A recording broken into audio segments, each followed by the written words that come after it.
Hello, Gem Z's. Welcome back to another live stream. It's been quite some time, but yeah, today was a lovely Sabbath day. We went to church, and I thought actually I only wear makeup like once a week to church, so let me come bless my YouTube people with the done up face. Yeah, whilst we do like a reaction review to one of Kevin's videos that I've been waiting to react to for so long. But yeah, before we do all of that, I have my Chale brother here. I'm gonna put him on the screen. Actually, hold on. One of our tenants is coming home, so please bear with me. I'm gonna put it on mute.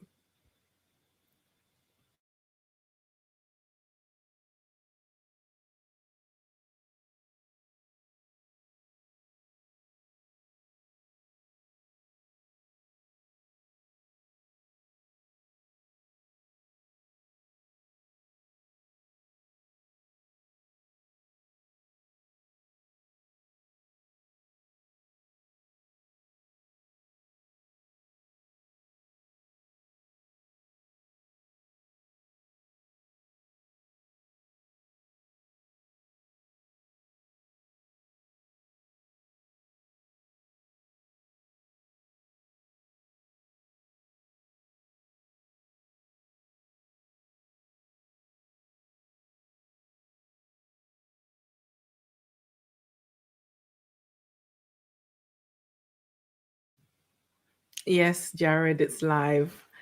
I'm just waiting for the tenant to go. Hold on.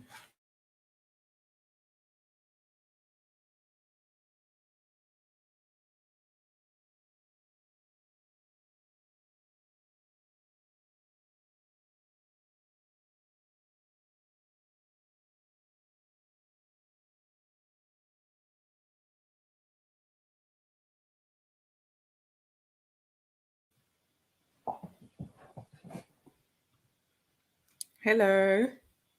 Hopefully you can hear me. I do apologize. One of our tenants was coming home, so I needed to put you guys on mute. Anywho, who's been watching football? Who's been watching the World Cup? I haven't, but I do know my pupils. They went home, but Uruguay went home as well. So a win is a win. You know, hallelujah? You may have to turn off slow mode so you can catch our messages. I don't know how to do that. Hold on. Bear with me whilst I try to figure this out because I think I saw it on YouTube. 1 second. I'll put it on.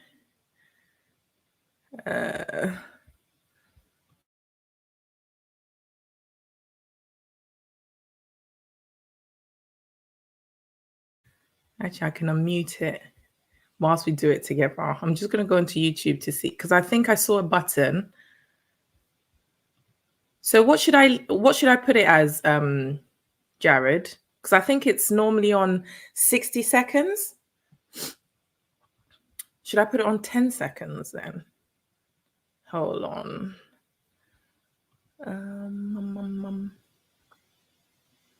And put some music on as well because I'm sure you just don't want to hear me breathing all the time. Yeah, I can hear the background music. Hold on. Let's go and do this.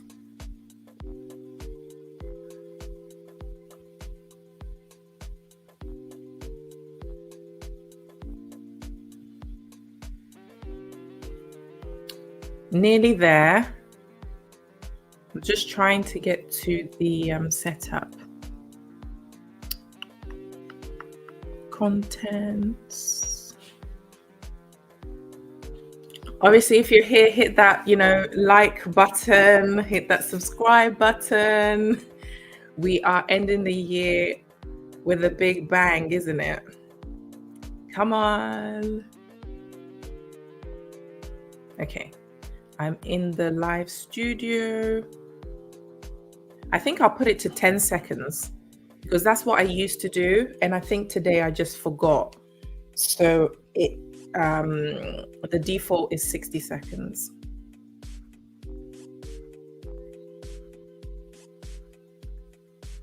Right. Normal mode to annoy. Oh, yeah.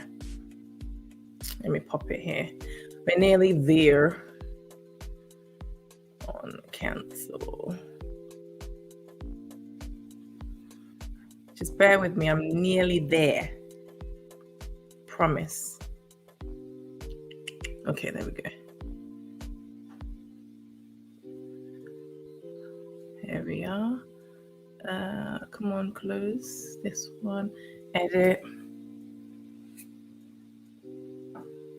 Okay.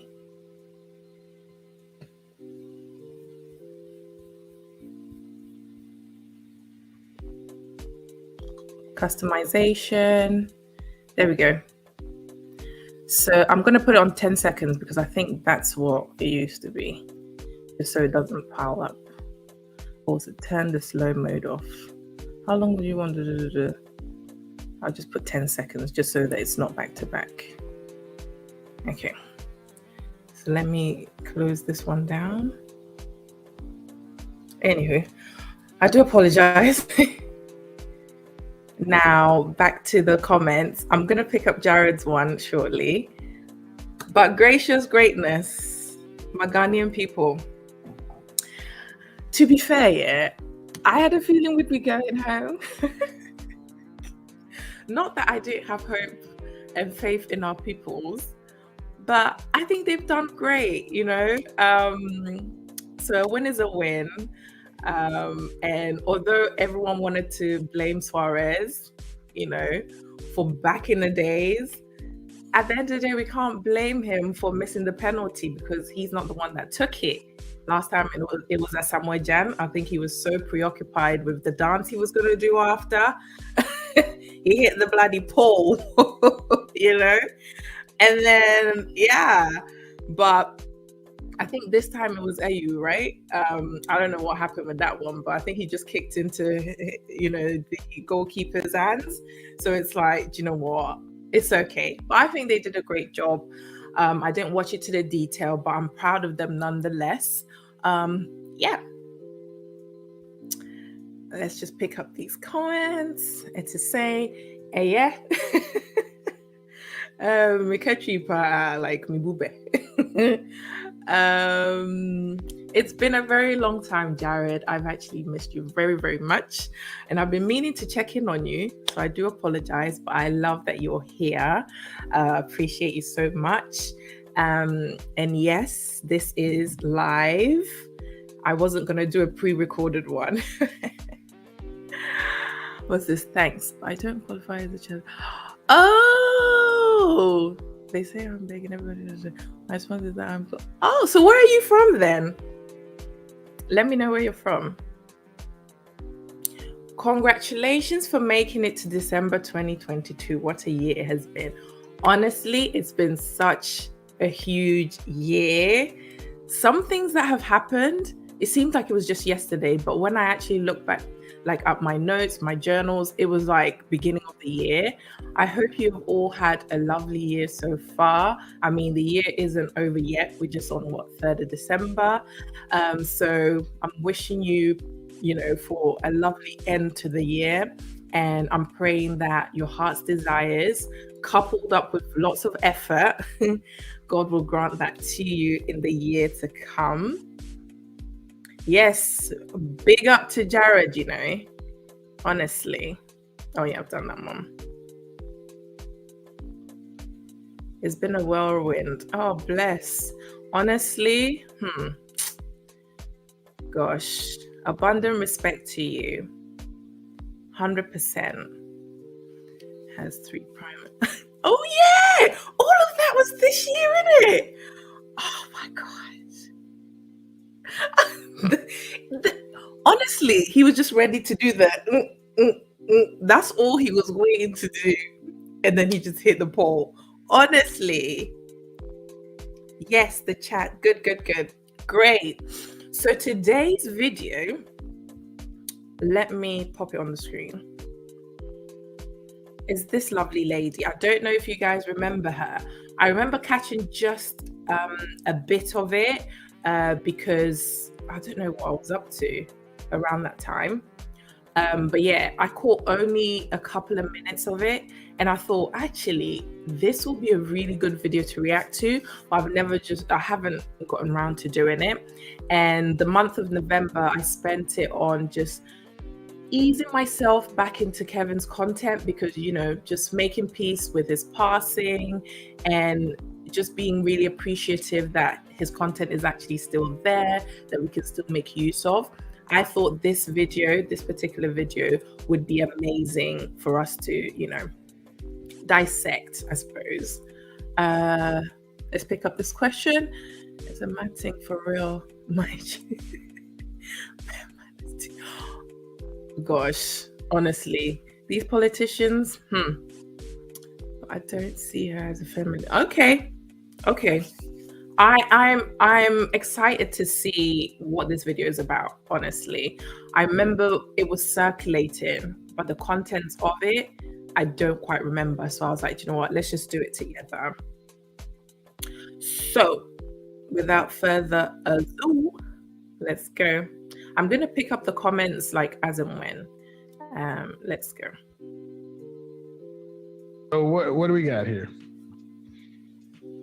Is the volume okay? I honestly just found you like this past week, and I've been listening to a lot of your the conversations that you've been having with women, and I'm just intrigued. So I thought that I would join.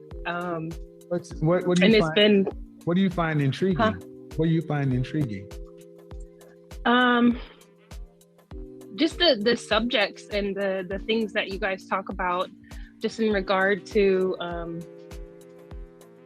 women being a certain way, and then they think that they deserve, you know, top earners in the country, and yeah, it's just kind of crazy.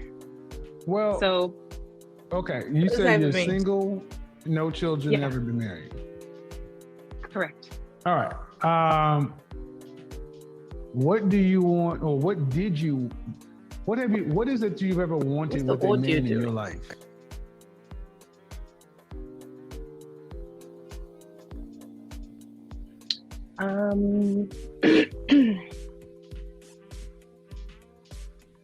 Gosh, okay, so to be honest, I've only had like 2 serious relationships. Was she 40? Other than that,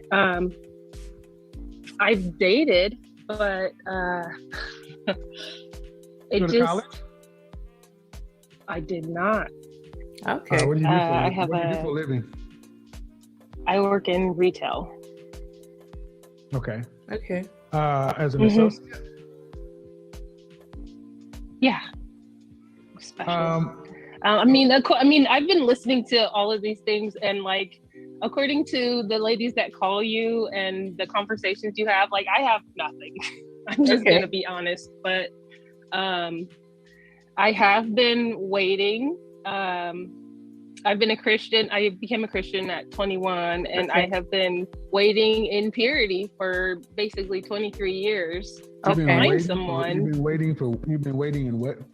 Purity, you say? Yes. I do not have sex. I do not sleep around. Okay. Are you saying you're a virgin?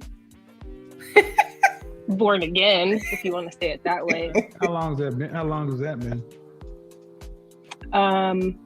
23. To my personal convictions, I've only fallen to sexual sin once in 23 years. Okay. How long ago was that? 2016. Okay, so. Okay. Your personal convictions, because I was Christian since 5 years old. Okay. How do you? My mouth is literally open because I'm like, huh? Years, 65 to 85.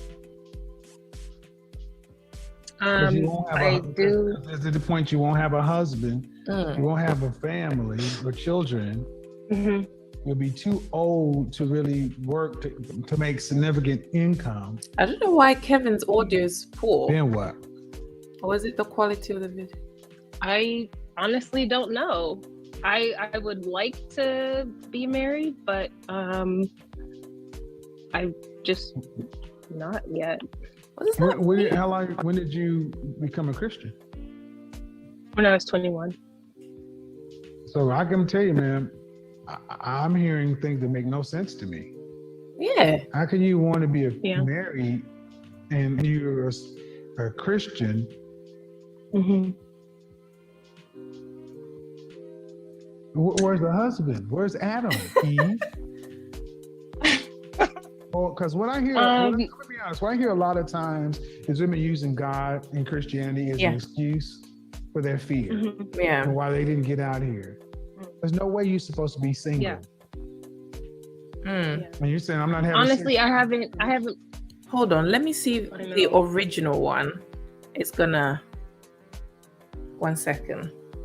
Because I can't hear Kevin properly. And it's doing my heading. Bear with me, guys. I do apologize. What is going on with this audio? This is pretty high.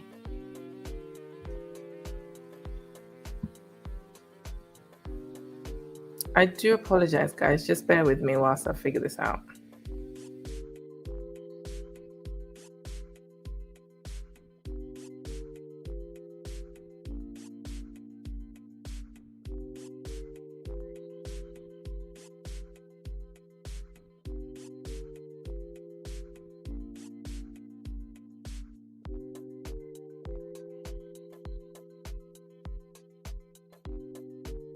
Yak wood, that lavender, that green apple.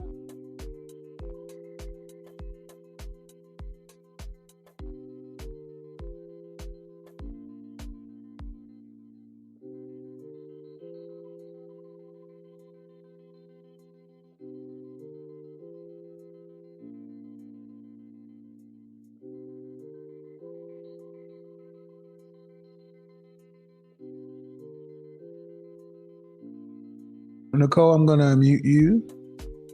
Hi. Hello, how are you? Okay, I see all of you. Nicole, go ahead and unmute yourself. Hello, Nicole. How are you? Do you want to be on camera? Yes.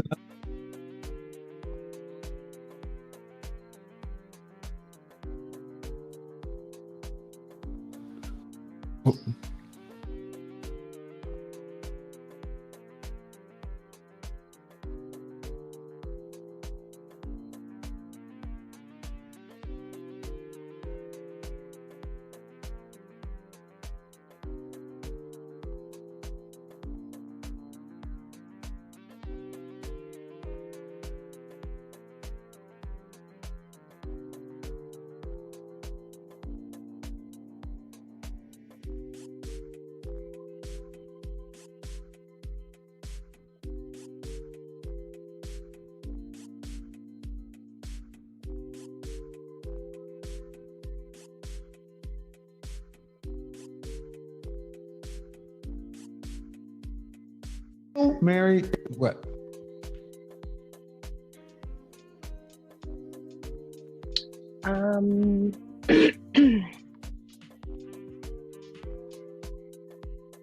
That call you and the conversations you have, like I have nothing. I'm just gonna be honest, but I have been waiting. I was Christian since 5 years old. Okay.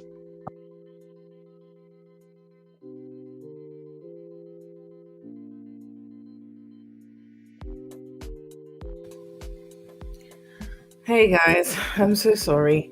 I tried to go onto the original video, but it turns out that the original one, her audio wasn't actually coming through That's why Kevin uploaded this one separately. So I'm struggling to hear Kevin properly. But if you guys can hear him okay, that's fine. I can hear him to a certain degree. Hopefully you can as well. Let me just pick up these comments whilst I'm here. Technically, Chaos or any other person cannot be a Christian from the age of 5. This is because one needs to be mature and understand the gospel completely. I get that for sure. Like, I know for me, I was born into Christianity. My dad was a pastor. But I would say I didn't fully come to know and love God for myself until I was like in uni. I loved God, don't get me wrong, right from a young age and all of that. But I think I was playing the whole pastor's daughter thing. Pastor's child, Christian, do X, Y, and Z. But until I went uni and started to really read the Bible and study it for myself and approach God in a more authentic and raw way, that's when I could really say, hey, I'm a child of God, not a pastor's kid that happens to want to or have to worship God, So I definitely understand where you're coming from in that respect. I respect Kevin, but I disagree with him on certain points, which is fine. We all live our individual lives. Yeah, I know. I think with his content, take the meat, spit out the bones. That's what I tend to say. And not even just his content per se, anything really, or any advice that you get, I would say sift through it. Once you absorb the new knowledge or the different perspective or the insight, you kind of weigh it out to see, can I take it as a whole or do I need to sift through it? So no, I get what you mean. I think sometimes I've watched some of his shows and his responses to people and I was like, I didn't think they were coming across that harsh, but he takes it like, but then I have to put myself in his shoes. He is doing it live. So emotions will be running, live, and sometimes his reactions may not be like how I'm sitting comfortably in my home processing emotions. His one is thrust upon him there and then, and he's having to react. And sometimes you can't respond in a healthy way, especially if you're being triggered all the time. But yeah, with this lady over here, she seems sweet. She seems very sweet, but there's this sort of passiveness about it where we just, the whole thing about God is just very, just airy fairy. It's a nice thing to say that, hey, I'm a born again virgin, or I'm waiting in purity. What does that mean? Because if you're waiting in purity but aren't tempted, are you really waiting? You're just living, lady. And I think like sometimes as women, we can become quite lazy. Oh, God will do it. Oh, God will do it. God, is there anything impossible for God? When are you actually going to put yourself out there? Faith without works is dead. But it's like we're lazy, we're full of fear, so we hide behind God, treat God as a DOG instead of a God. We're like, hey, God, you said you were going to do this, just do it for me. Rather than exerting any kind of effort into it, we're very passive and we're very lazy or babyfied Christians sometimes. And the times that God requires us to have faith, we don't really have faith there. But then the times that he requires us to show our trust in him, we're lazy.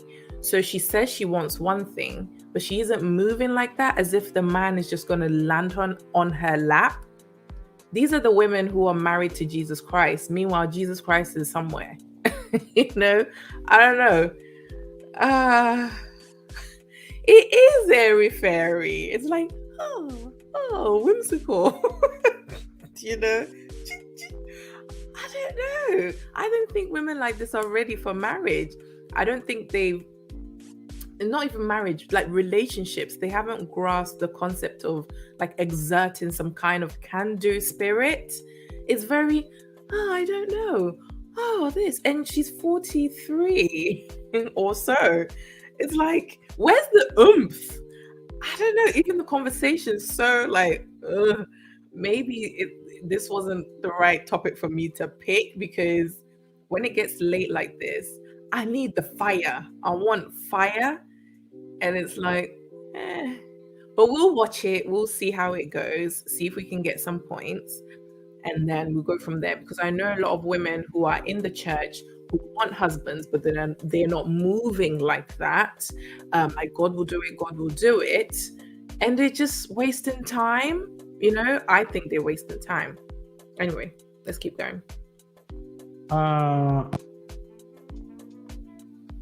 How do you plan on handling your elder years? 65 to 85.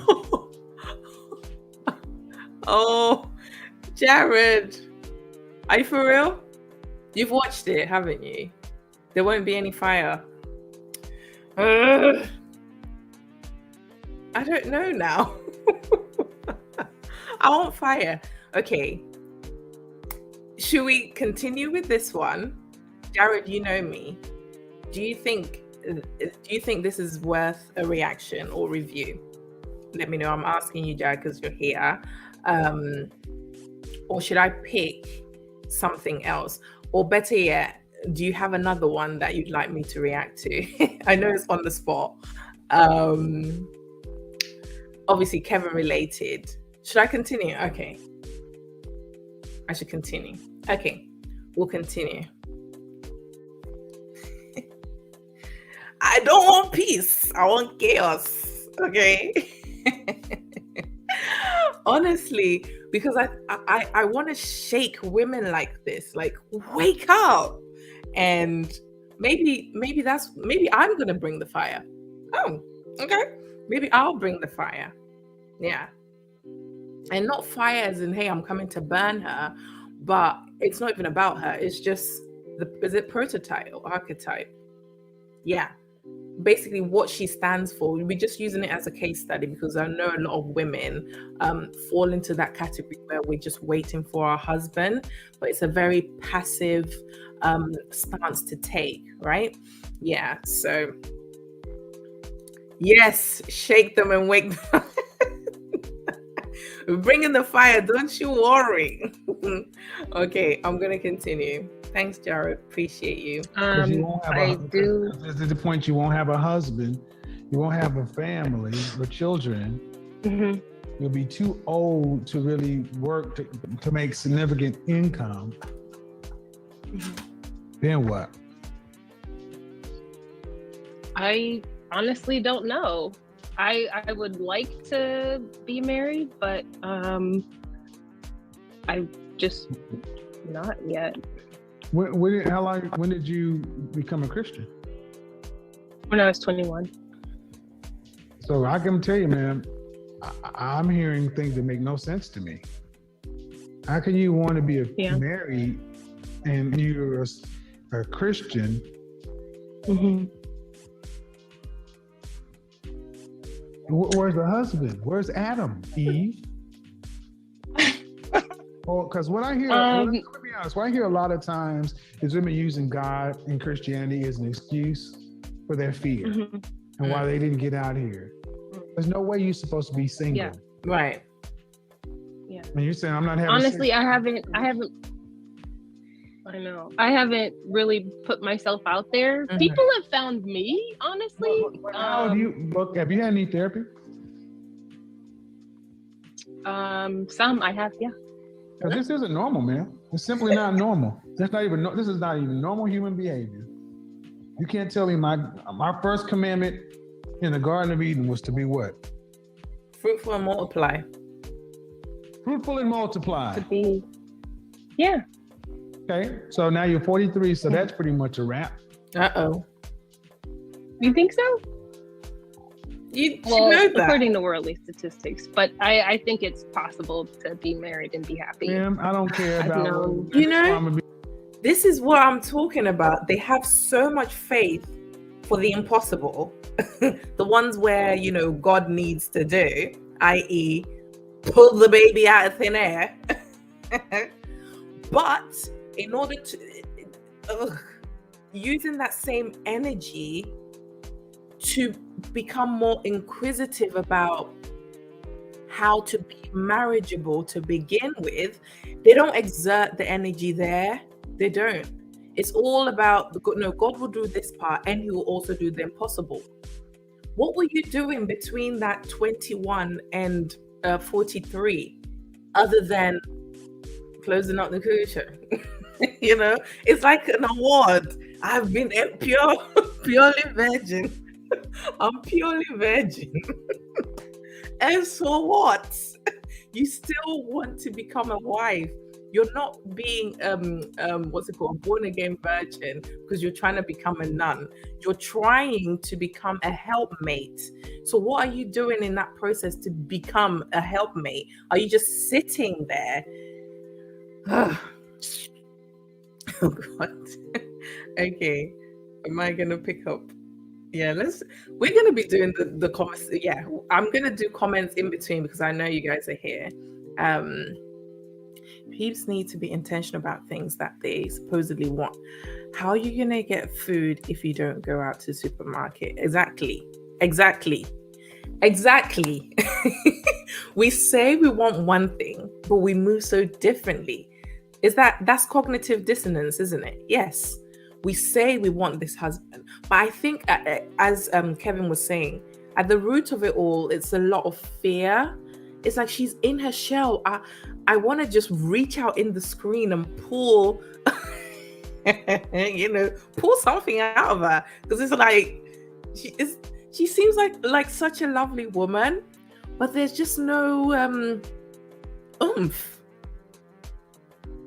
I want this, but I'm gonna sit in my house because God is able to throw a man that I absolutely would adore through my chimney, and he's gonna land on my lap, and he's gonna be perfect. Oh, and mind you, once he does land on my lap, I don't have to do anything because God will do it all. These are the women who, and then they get into their feelings, and next minute, I want a divorce because I'm not feeling happy. You never knew what happiness was to begin with, sweetheart. Anywho, let's keep going. Faith for the impossible, but not using the same. This is it. It's like, 43? Yeah, although eggs are gone by 90% of my eggs are gone by 30, and geriatric pregnancy starts at 35. Oh, but my God can do anything at 43. Oh, not even at 43, because I don't even have anyone yet. Let's say I meet someone and then I've got to hold them all out to like 45, but God can give me a baby. God can give me a baby, a healthy baby, and I'm going to be healthy as well. No epidural, no nothing. It's like we're able to build up these scenarios of everything God can do, but when it comes to us, no, we're just very lazy. It really irks me, people who do that. But a lot of people are like that. It's very passive. Sit on the blessed assurance. This is it. It is entitlement, isn't it?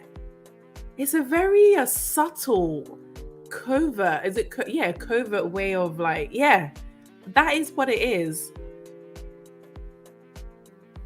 So they use God as an excuse. Yes, I think it's called spiritual bypassing. Yes, where things that God has already equipped us to do, the basics, we have everything in our grasp to attain, but we hide behind God or godly notions that, hey, God will do it, just to excuse or to excuse away our own laziness, our own passivity, and all of that. It's just really lazy, really lazy. They are not going to do online delivery. How lazy. I know, right? I think this is why a lot of women end up being with unavailable men, because they themselves are unavailable. They're not really in tune with themselves. They're just very airy-fairy, confused about life. So they end up picking people just, haphazardly. That's what happens. Let's keep going. Be honest, you're not Sarah. Think you have to go that far. You think it's possible, man? You work in retail. You're not Abraham. It's in Abraham, Sarah, and Hagar. Yeah, I know that. Okay, so what if it's possible? Can you afford? Because Wednesday I'm gonna be talking about this IVF stuff. Can you afford $12,000 to $25,000? Yeah, this is it. $20,000. No, £20,000, I believe, for the first trial of IVF. And if you think about it, if they are in the business of making money and you are in need of a child, surely they're not going to let it go well the first time. Hey, I'm just putting things out there. I've never gone through the IVF before. My first pregnancy was natural. But I'm just saying, people keep saying like, oh, but you can freeze your eggs. But can you though? Is everyone freezing their eggs? Why do you have to wait to freeze your eggs if you can do things differently now? And they think it's just this easy thing. I haven't looked into the process of freezing eggs because I was never going to go down that route. But I did read into the IVF because I am a sickle cell carrier, the C one, not the S. So it's I'm still healthy and all of that. But due to that, being a sickle cell carrier, I'm very careful when I'm dating. It's one of the deal breakers, And I didn't realize that IVF could pick out, genes and, all of that. And I was like, oh, this is interesting. Let me go and read on the process. People, the process is not easy. So I was like, no. So what do I need to do right now just so that I can just go down the healthy route, not the healthy route, just straight, straight and narrow path, or straight and broad path, I'd say. Just pick someone I'm compatible with from the get-go. So don't get emotionally entangled with someone who maybe you're not compatible with. And then down the line, you have to go through all of this and freezing eggs and this, that, and the other, So, but I say all that to say, women will throw these things out. Oh, but I can freeze my eggs. Oh, I can just do IVF. Do you have £20,000 to do the first trial? And sometimes I think they say you have to do 3 trials in order to get a successful, implant. We're not talking about these things. And then the emotional side of it, losing the baby and the toll that it will take on you and your husband. No one's discussing these things, but we just sit there and like, yeah, but God can do it. Don't even get me started. Anyway, let me pick up these comments. Yeah, they do. It is. Don't worry.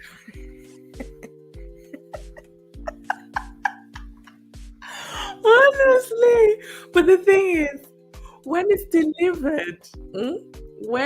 delivered, would they know what to do with it? Because God can give you this man. He can give you this man. But do you even know how to take care of a man? Do you have relationship skills? This is what I want to ask these women. You lack relationship skills, but think you're ready for a husband. So God gives you the husband, and then you complain that he's not reading your mind, etc. Therefore, he's not from God. Because if he was a real man, he would know exactly what you were thinking. But you yourself are unavailable and don't know what you're thinking. Women are just waiting for men to tell them what they want so that they can learn about themselves. That's what it is. They don't want to take the time to get to know themselves properly. They just want to do soft life, beach here and that, and drink and this, that, and other. And they think that is falling in love with themselves. You don't know yourself, sis. You don't. Anyway. Amazing. Thank you so much. Thank you so much. Yeah, when you come back, just let me know what you think in the comments. Take care and have a lovely, lovely December and start to 2023. God bless. Okay, let's continue. $1 per IVF treatment. You didn't ask me if I wanted kids. I really don't desire to have children. I said being a kids is over at the wrap. You said, well, you think so? So what? You made the statement. I mean, I'm just thinking in regard to like even being married. You don't even want to be. You're not thinking you want to be married? No, I'm saying like I would like to be married. I don't desire kids. Why do you want to be married?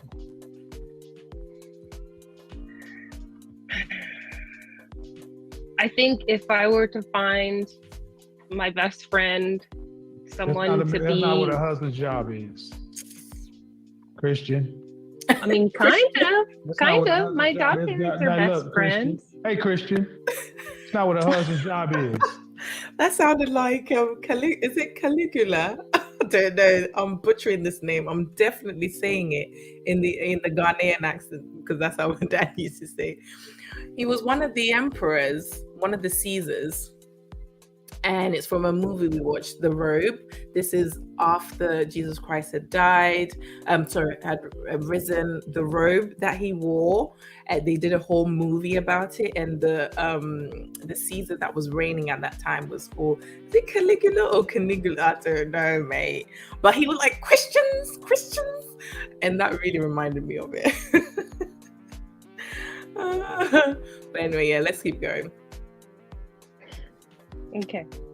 You're not coming in with this. No, you got the right one. That's not what a husband's job is, Christian woman. Was Adam Eve's friend? No. That's not his job now, is it? I mean, the Bible, it says that she was his helpmate. Yeah. Helpmate. That means she had a job to do. She was supposed to help him tend to the garden.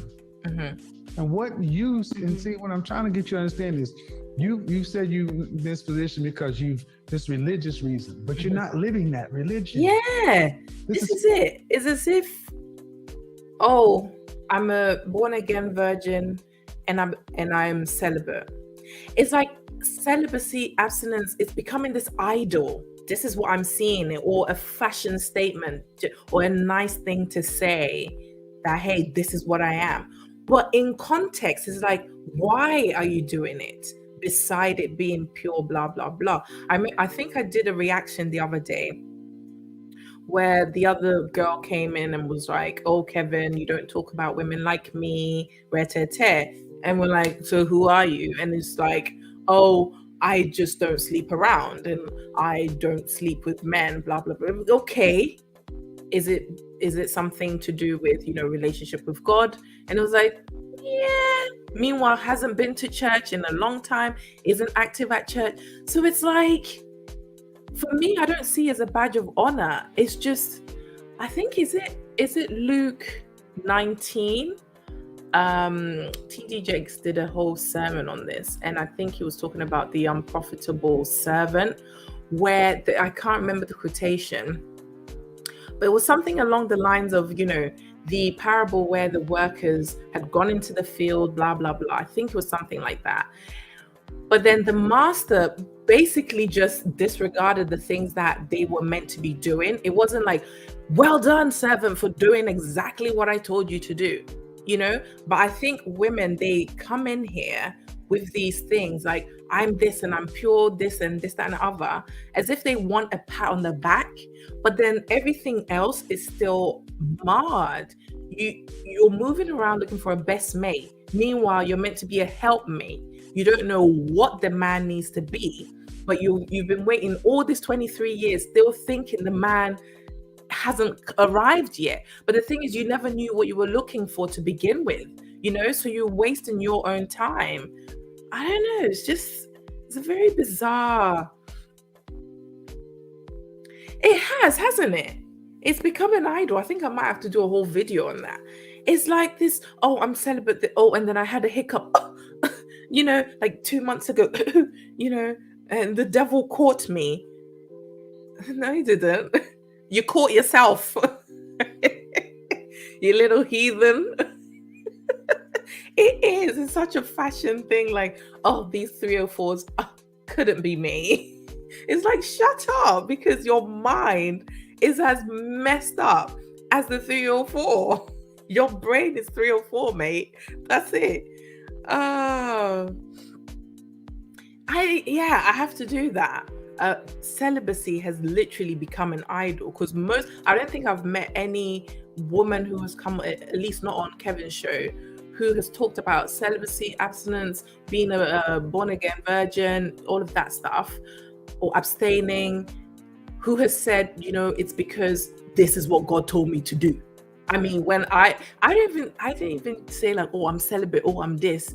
I just thought this is what you needed to do. You shouldn't be sleeping around anyway. So like when after the divorce 2019 till this year when I got married, nada. And it's not something like, hey, look at me, I have not broken. It's like it's just that's just not the relationship I have with, it's not even about, oh, God told me not to. That's just not me. And I didn't see it as, oh, now let me worship this idea of abstaining. I know like my friends, people in my circle who came to know of that because we were discussing it. They were like, wow, how are you coping? And I was like, yeah, it's hard, but then it's not a temptation like that. Because it's just like, I'm waiting for my husband. That's just what I want to do. But then like anytime I'm hearing these people, it's like, hey, listen, I'm celibate, by the way. It's like, so what? So what if you're celibate? So what if you're abstaining? What do you want me to do with that information? If your mind is dirty, if your aura, your vibe, everything is messed up, what am I doing with a celibate woman? I don't get it. I'm bringing the fire. Honestly, I'm really passionate about this thing because it's really annoying. Oh, I'm celibate. Oh, I'm this and I'm abstaining and then this and I'm. Yeah, great. Good on you. But you should be doing that anyway. Goodness. It's like you want a brownie for doing something that you should have been doing anyway. Well done. You're living in a sinful world and you're, taking yourself out of it. Or is it be ye transformed? Oh boy, I'm a pastor's daughter, but right now the brain is not braining. But yeah, let's keep going. Oh god. This is Christian feminism. And you're using God, women like you use God as a reason to mask your dysfunction. Oh, love that. Dysfunction, inability to function. There's no reason that you should be 43 years old talking about you want to be married. Cool, you want to be married. I got a real hardcore question for you. Solid question. Okay. Reasonable though. Reasonable, not a diss, but a reasonable question, okay? Okay. What value is a 43-year-old woman to a man in marriage? Ooh. Tell us.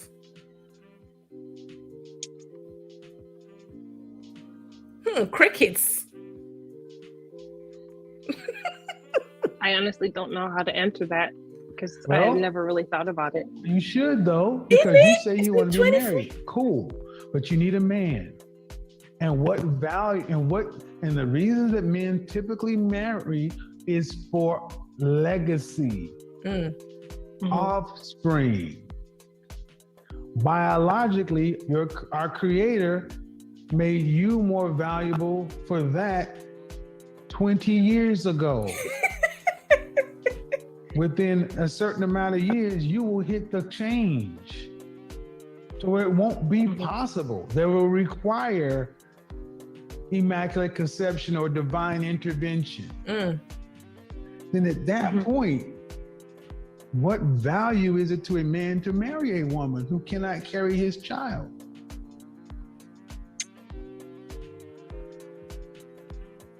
Crickets. Well,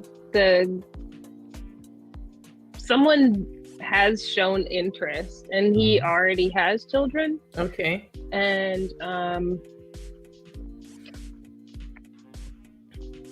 I don't mind. I don't know. I don't mind not having kids. Okay, It's that's not a fine. mind But thing. You what I'm trying to get you to can't. understand is, as a woman, your value diminishes the more things you take off the table. When was your last relationship? A long time ago. I Like I know. said, I've dated. What was your last relationship, though? Probably the early 2000s. I don't know what that means, ma'am. Like maybe 2009, 2010. How long did that last? Honestly, we dated off and on for a few years. Okay. And then there came a point in time where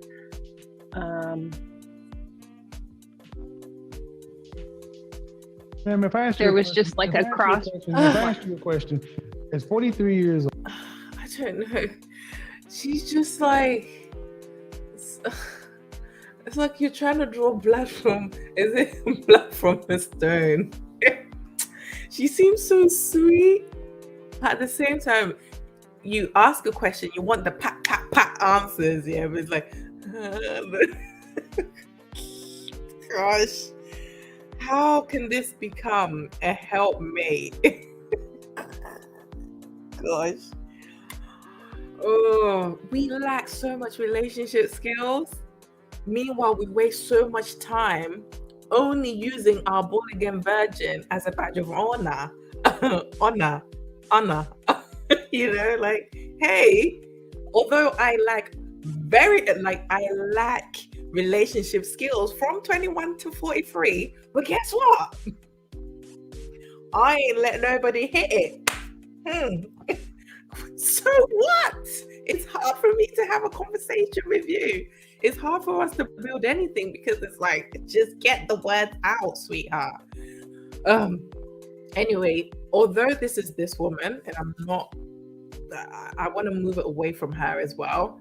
A lot of women waste a lot of time, and whilst they're wasting all this time during hot girl summer and all of that, they are lacking relationship skills. They're not, enrolling into these, femininity classes and courses and wife schools, or reading books, getting therapy. They're not doing none of that. They're just doing the exterior things that will give them the instant dopamine. That's what they're doing. And they waste so much time, but still blame God for not bringing the man into their lives, But it's like, even if I brought them, you wouldn't see it. And at the same time, you have to understand the man is also a child of God. So if the man is looking to, it's not even looking, if the man is praying for a godly woman, a Christian woman, a woman who is, let me even take it about the God and the Christian, he's looking for a healthy, stable woman, you aren't that. Therefore, God will not align you with that person. Do you not understand? So you're praying to God for a healthy man, but you yourself, you're not healthy. Therefore, the healthy man, you will bypass, okay? And he will also pass you because you're not a pick-me at that time. But then you haven't identified your current stance, which is unmarriageable. But you still think you're doing something by waiting. Anyway, let me pick up the comment. I'm shouting. Jesus Christ. Yes, renewing of our mind, but our mind is in the gutter. Our mind is passive. Our mind is lazy. We know nothing about relationships, but we get into relationships so much, but we know nothing about how to build and maintain healthy relationships because we don't know ourselves, we don't know how to interact with people, we don't know how to be vulnerable because of past, all of this. It's like an endless loop, isn't it? But then at no point in time do we sit there and think we are the problem. It's always this outside force. Social skills are becoming less and less. Yeah, absolutely. It's like this woman doesn't go out. She says she doesn't go out, and it shows that she doesn't go out. And it's not like, hey, go to the bar and it's like she doesn't interact with anyone. It's like, get the words out. Where is the oomph? Come on. Oh, Jesus Christ. Yep. They want that instant stuff. This is this social media era where, you know, you click and everything is just so instant and lazy. I know, like with the whole I think Instagram started it and now WhatsApp does it as well, where you can just literally not double tap, but you can just like a message, like put a heart or different emojis on a message. Very lazy, I would say. Although we're in a networking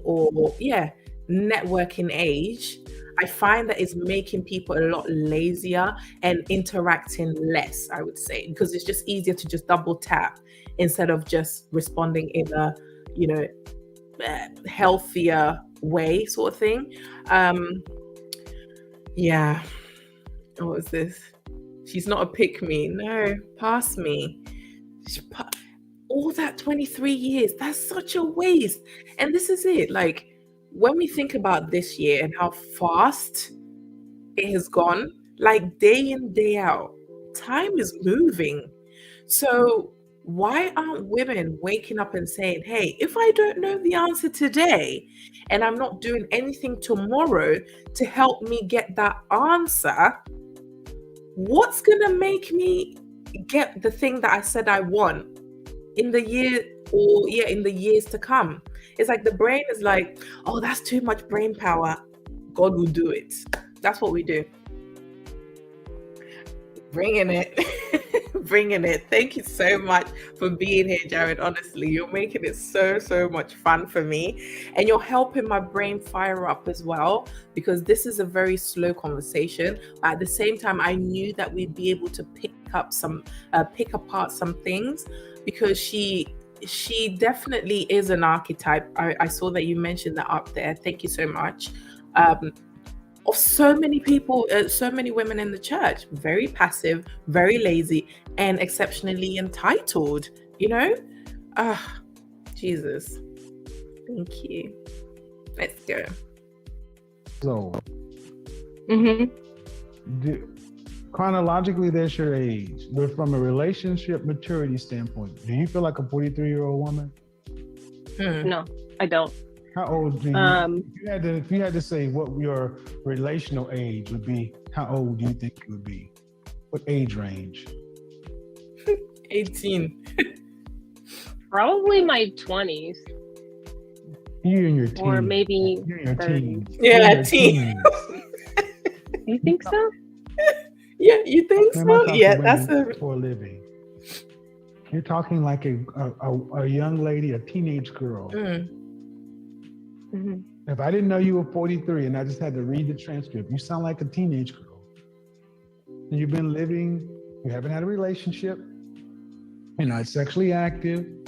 You say this is for religious reasons, but if that's the case, then at 43, this ain't God's plan.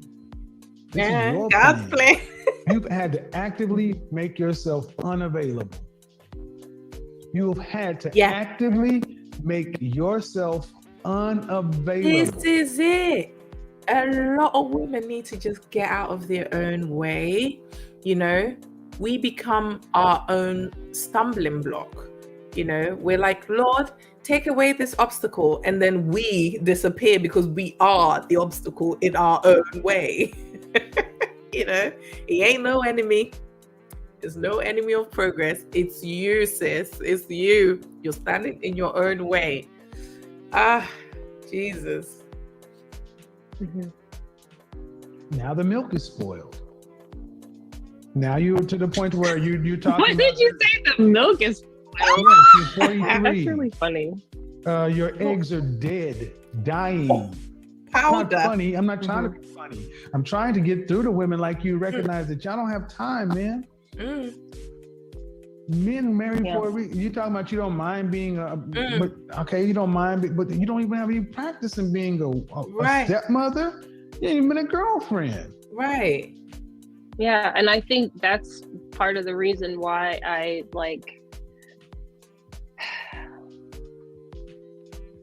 But it's not religion. That's part of the reason it's why not I religion. didn't. It's not God. Yeah. It's not just spiritual It's you. beliefs. You're afraid of relationships. This is it. And then they make it seem like Christian women are like this. It's like God restricts us from. No, this isn't. This has nothing to do with God. God is sitting there scratching his head like, it ain't me, girl. It's all on you. You know, honestly, this woman, I'm sure God is sitting there scratching his head like this. This woman, she's still sitting there. Next year, she's still sitting there. Next year, she's still sitting there. You know, I always say this. I know Kevin is gone. I would love a show like Where Are They? Is it Where Are They? Where They're At. Where are they now? Where are they now? I would love that, to see where all these people are in life. If they've, had the epiphany, look back and they're like, actually, he was really onto something. If he was really able to get through to them somehow. I'm sure like with Kevin's death, a lot of people will reflect, especially if they were on the show. I know for sure that a lot of people will be looking back and saying, do you know what? I think he was really onto something. As much as I didn't like his tone, X, Y, and Z, let me look into the things that he was trying to get me to think about. I would not be surprised. But yeah, let's keep going. Relationships for what? What is your father? Is your father still alive? No. So I grew up in first foster care, 7-18. Right. And then long story short, I was adopted when I was 28. Skip to the plot, man. Get to the end. Here's the reality. Okay. You don't make enough money to be alone. You work retail. You're gonna die on the streets. Let me just skip to the plot. If a man was in your position with a high school diploma working retail, he would have to have a family to be able to survive. Right. You need a. Mm-hmm.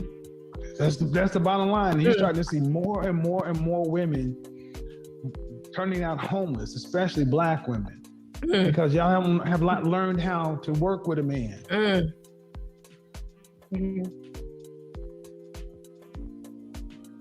The best years are behind you. Your prime years. You're in the later years. At 43, you may still look at yourself in the mirror and say, I still look good for 43, but you're 43. When I say the milk is spoiled, that offends you, but it shouldn't be offensive, ma'am. Menopause. Yeah. It's not offensive, it's natural.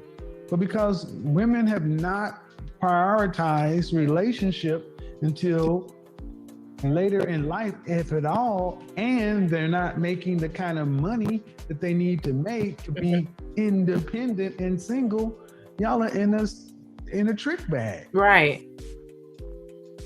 And there's no nice talking that's going to get you out of it. You work in retail. Are you in management? No? No. So if you get fired from your retail job or you lose your job, retail is in a tailspin. Corona slowed it down, but retail has been going out. I'm an image consultant, so I understand the nature of retail. And even Marcus was about to go bankrupt before coronavirus. How you gonna live? God's gonna do it. Thankfully, they provided us to be able to work at home. So I maintain. Are you gonna work from home? Work at home today. What about 65? Oh, God's gonna take care of me. Like I'll be dead by then. That's what the world has just the world is okay. It's taken women like you and said, you know what? We'll use you. We'll tell you to be independent, and we'll let you sit in church, pay your tithes. Yep. Let you work in retail, make us money, and we'll take your prime years. Yeah. And then when you're too old to marry and no longer useful to the company, or we extracted all of our value out of you, and we no longer want you, shove you back onto the street. 25-year-old version of you, we put you out to pasture. Then you look around and you can't get a job because you haven't been preparing for the next step.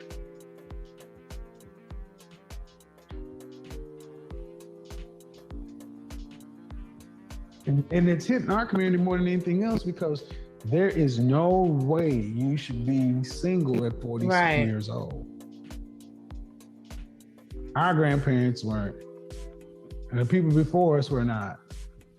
And until we start having these conversations and you ladies start accepting the hardcore reality that you need a man. Right. It's not an option. You need a man need a man today. What's the holdup? I'm saying you need a man today financially. Unless you're gonna go get a woman. No. I mean, okay, but not okay. So if saying you need a man, you need another income for security. You need. What state are you in? California? I'm in Arizona. Arizona. You need another income and a half.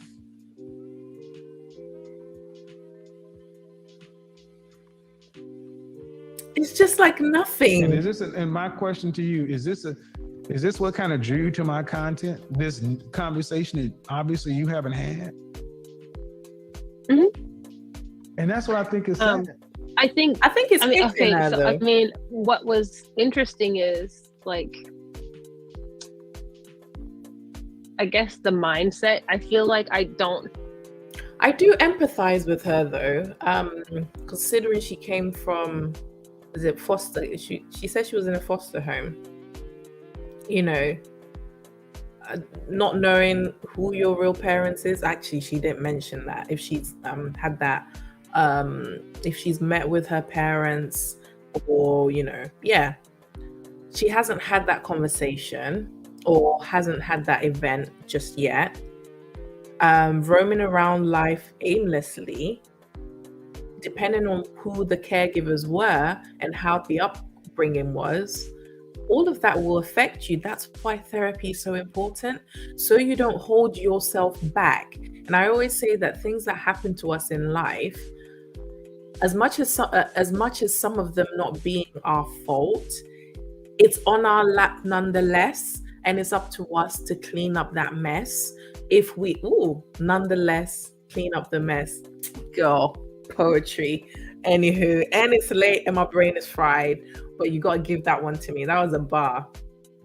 Anywho, before I lose the point, I think that's why therapy is so important, because it will help us understand how, these things that happened to us that was like out of our control, how it's really affecting us, how it conditioned us, why we are the way we are right now, and extract the strategies from those sessions, just so that we can really face life head on, rather than like, woe is me, this is where I'm from, this is my background, this, that, and other. And we end up tripping ourselves all the time. We try to chase, let's say, growth, chase new outcomes, new way of doing things. But because we haven't sought after the right strategies to overcome these obstacles, we end up tripping ourselves over, And I would have loved that this woman would have used that 23 years or even more to identify or go onto this journey to learn about herself, her past, why she is the way she is, how she can attain the things that she says she wants to attain, instead of just sitting there so passively dating casually. Meanwhile, you want a husband. Like, for me, if you didn't take those 4 things and you weren't looking for marriage, I was not going to speak to you. So when I spoke to somebody, it's because I knew they want marriage, I want marriage. And if we aligned, it was going to be very quick, And obviously that doesn't mean family is not involved and all of that. Family was heavily involved on both sides. The vetting process was very, very rigorous this time, and I loved it. But that doesn't mean you still can't get married within under a year. It's still possible if both of you are aligned, and both people know what they want, and know that marriage or relationship isn't this fairy tale or this thing where, oh, this man is about to save me from everything and he's the sole purpose of my happiness, and vice versa. You know, when there are relationship ruptures, how are we going to mend that so that we can still meet each other authentically and healthily? How do we do that? You know, we're not using that break time we're not using it the right way. We just think hot girl summer, soft life, you know, these are the things that quote unquote show that we love ourselves. No, you don't even know yourself still. All you know is like, oh, this is my favorite color, and this. Do you even know your attachment style? Do you know how to have head-on uncomfortable conversations? Do you know how to be vulnerable?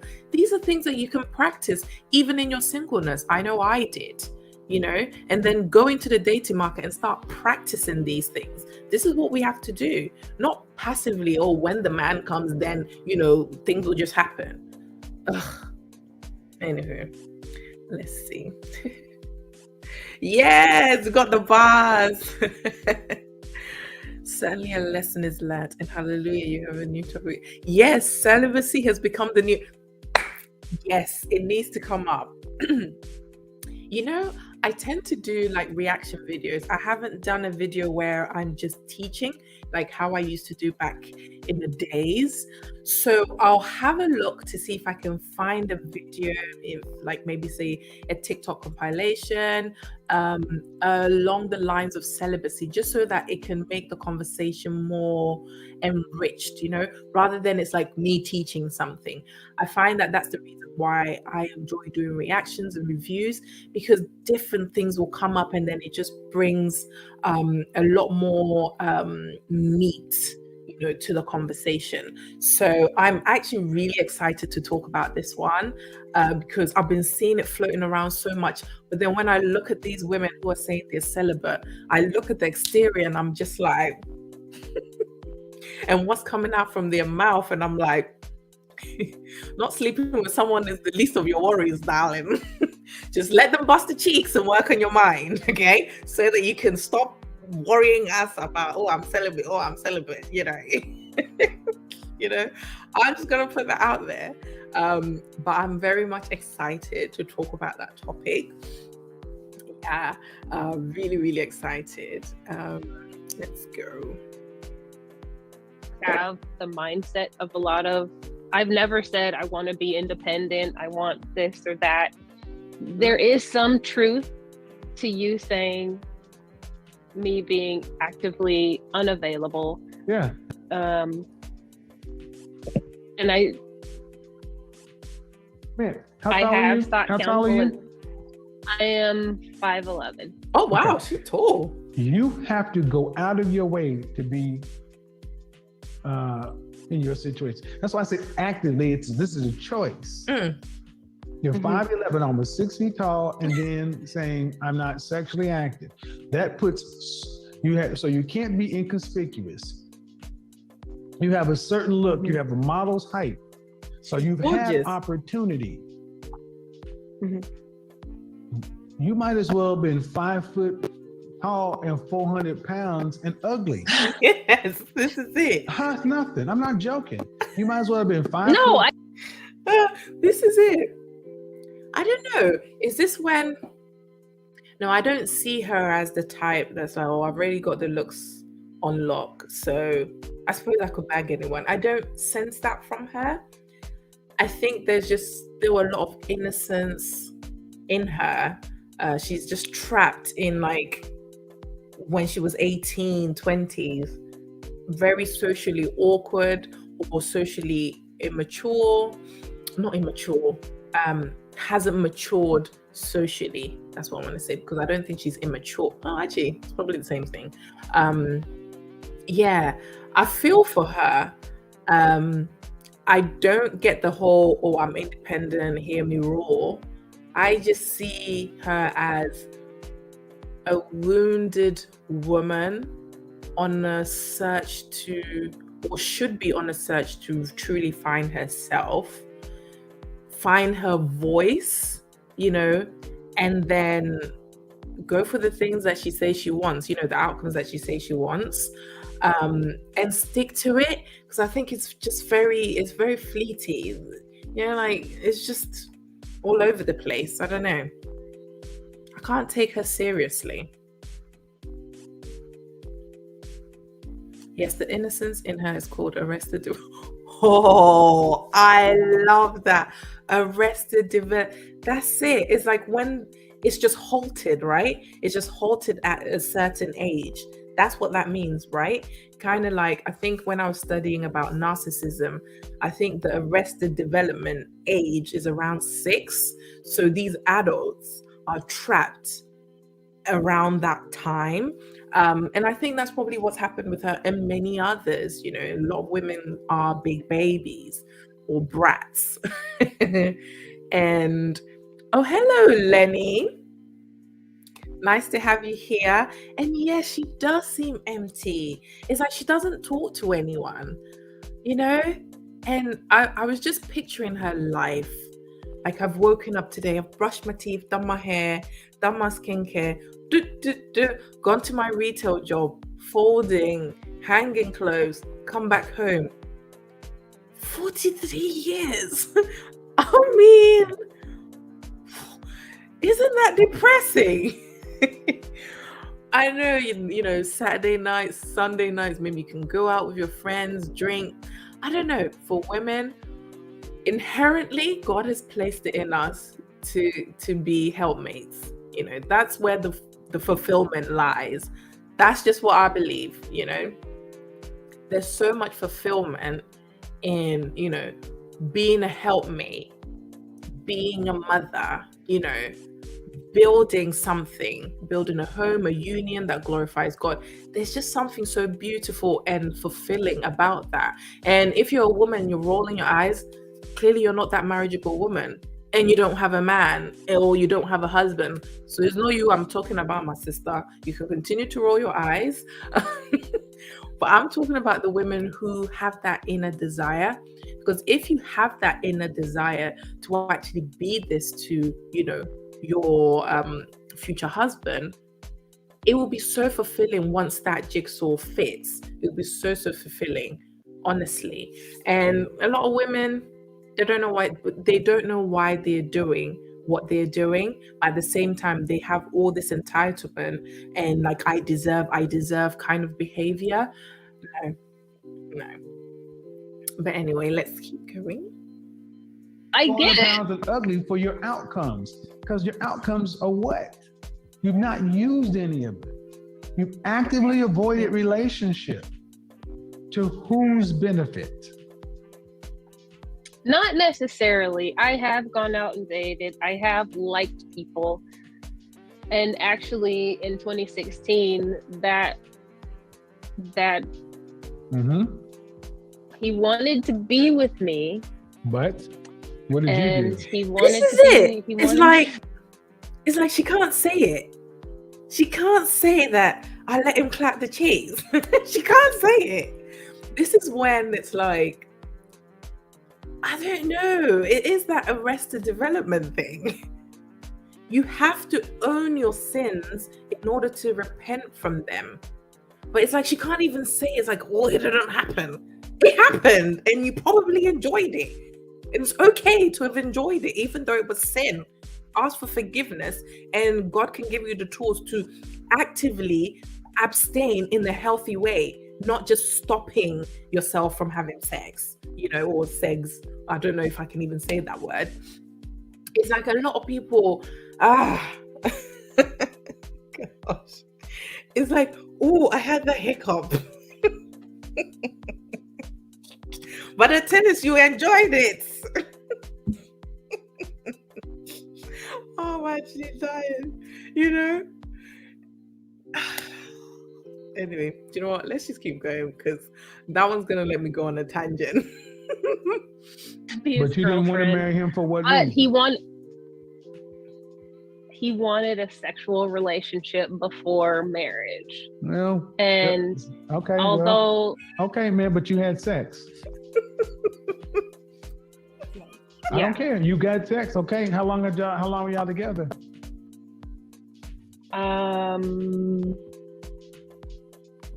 7 months.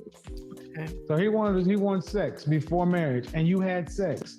He wanted to marry you. Did he propose? No, Who ended the relationship? I did. Okay. Thank you. Case closed. But Die alone. But the thing is, if you done it, why not just marry him if you like him? Because it's like, why break up? Is it because you broke your word to God? So it's like, if he was involved in the process of me breaking my word to God, therefore he couldn't possibly be the one. So let me move on to someone else who won't put me in that position. Is that what it is? I wonder if that was the thought process. But let's keep going. Man. So, okay. Yes. 6 years ago, 6 years ago at 37, you had somebody willing to put up with this shit. A 37-year-old virgin born. Why does it have to be shit though? Like, because is it too hard to ask for you to your outcome honor? Is shit. Your outcome is shit. 37 years old, born again virgin, and someone had to put up with that, and you still decided to have sex at least one time, and you ended it. That's bullshit. Yep. And if you had people who loved you, somebody would have checked you on this shit a long time ago and told you, what are you holding out for, chick? Mm-hmm. What are you holding out for? You holding this coochie for what? What are you holding for? A man because I honestly feel to marry you. I don't think it was merit. Well, it possibly could have led to marriage, but I think that I know women are unfit for marriage. So this is why I don't date why I don't date women my age. They overcomplicate shit too much. Man, I don't care what it is. You're a high school graduate and work in retail.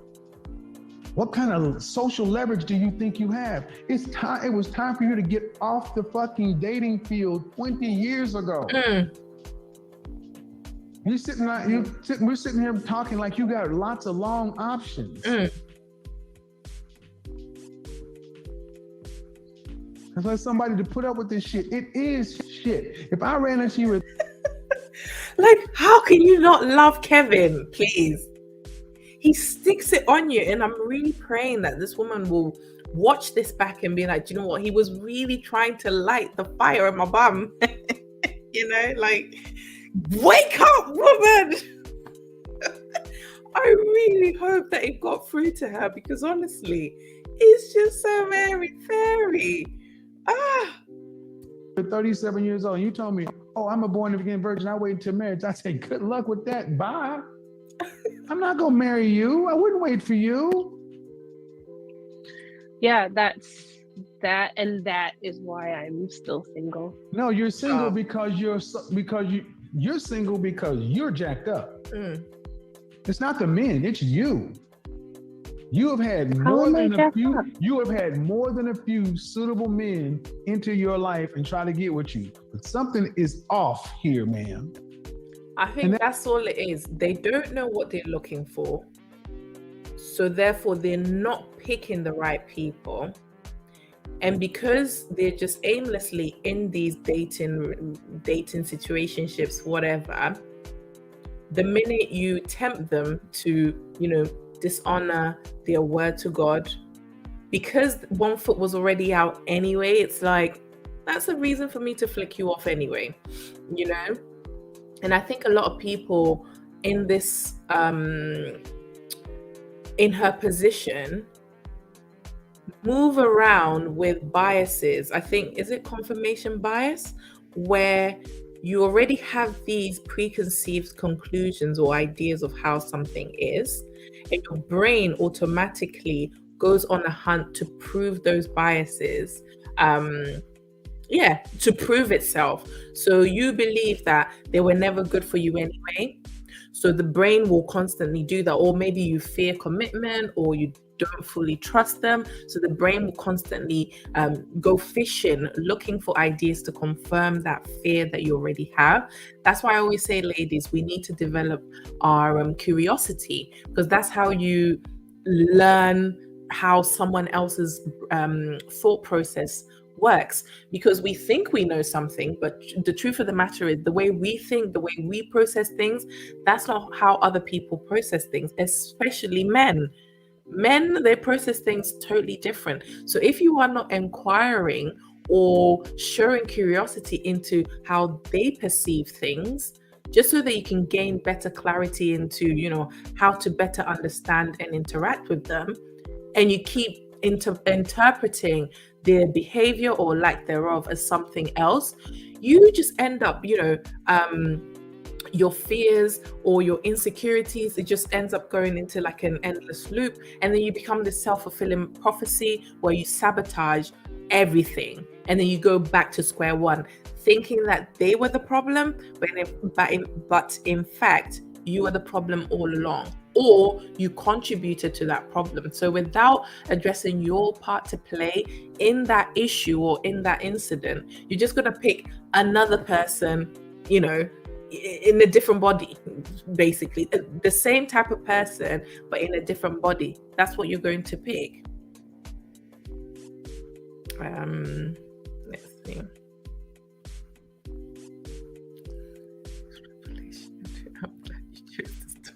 Oh, amazing. Thank you, Jared. Honestly, I didn't even know I was going to get all of this, and I didn't even think we'll get through to, where are we now? 22 minutes. That's good. I'm actually really enjoying the video. It's a slow one, but there's just so much for us to unpack. And I'm so happy to have you here, Jared, honestly, because you're really helping my brain fire up. And obviously, anyone who does catch this on the replay, I appreciate you here. Don't forget to hit that like button. Obviously, hit that subscribe button as well. Come join the family.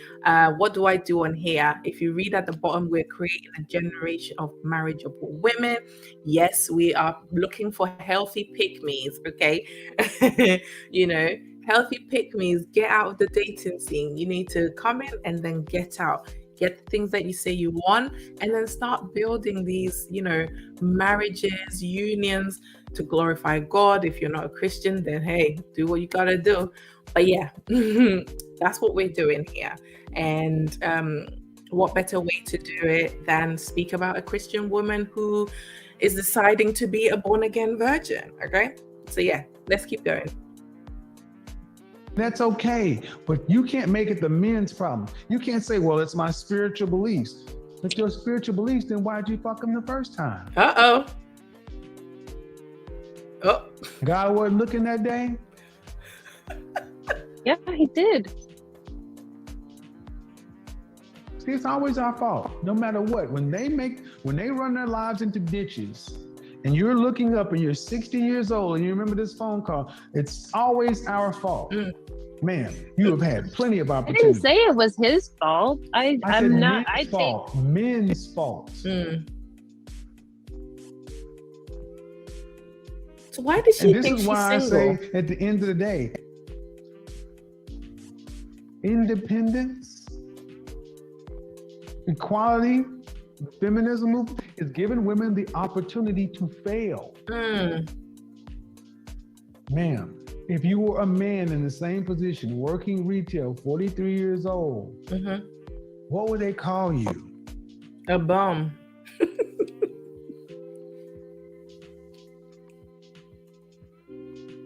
No plans for the future, no real steadiness.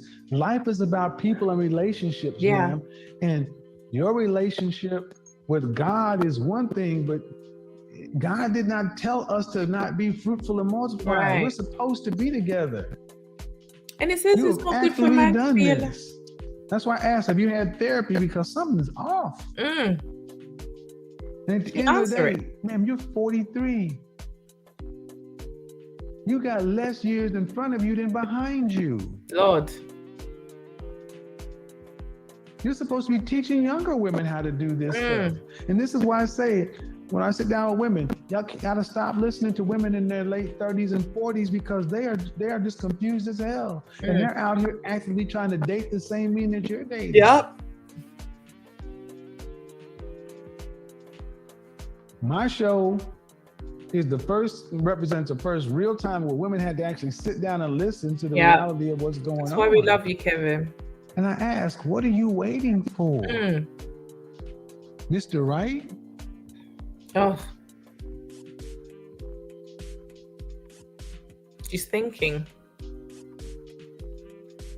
I guess from a worldly perspective, yeah. Well, what's that even mean? But see, that's not what you're supposed to do. Right. You're supposed to just pick a suitable man. That's why I cannot go with you from this worldly perspective. You're a worldly Christian. And even like... That's why I interrogate. So? I mean, isn't like the right man, the real man, isn't that subjective? Because if you're speaking from someone whose appetite is flawed, i.e. you've only had toxic, your idea of what a real man or the right man is going to be totally different from objectively what a real man and a right man is, you know? So if you aren't sorting out your appetite, i.e. getting therapy and sorting out, you know, your life, addressing your wounds and your scars, you can't approach the dating market objectively. Every man you meet that is healthy, you're going to see it as not a real man and not a right man. Let's say you're under the notion that you shouldn't express your needs and your wants or say how you want things done because the real man or the right man should know. If this is your mindset, I mean, let's just think about it for 1 second, ladies. Let's say this man has the same idea, okay? He says the right woman and the real woman will know exactly what he needs. Therefore, he won't need to say it.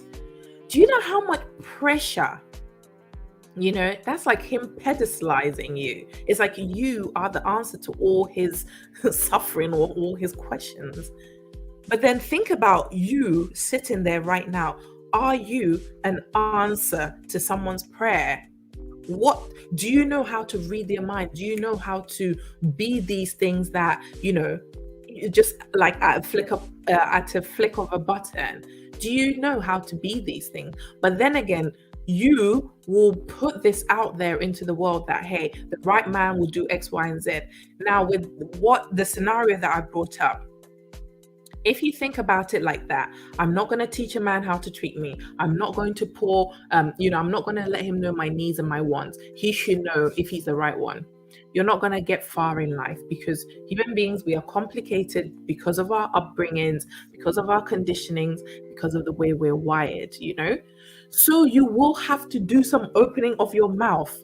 And in order to truly open your mouth and say your needs and wants, you have to know your needs and wants. And some of us don't know our needs and wants. That's why therapy is important, so that you can sift through, identify, the flaws, your wounds, whatever, so that when you are being vulnerable, you don't automatically think that, hey, they're not the right one. That's why they didn't read my mind. It's okay to tell people how to treat you. Now, if you voice it out and see their reaction and there isn't that reciprocity or it's not received well, then at least you can make a decision based off of that. But not speaking about it at all because you're under the notion that they should know, it's ridiculous. You're shooting yourself in the foot. And had you gotten healing, you wouldn't approach life like that. I mean, do you put that same pressure on your friends? Do you put that same pressure on your family? Your parents, your siblings? Because if you don't, then how is a man with all his issues or his baggage, his upbringing, how is he going to be able to decipher you when even you don't even know what's going through your head? Anyway, I went on a tangent on that one.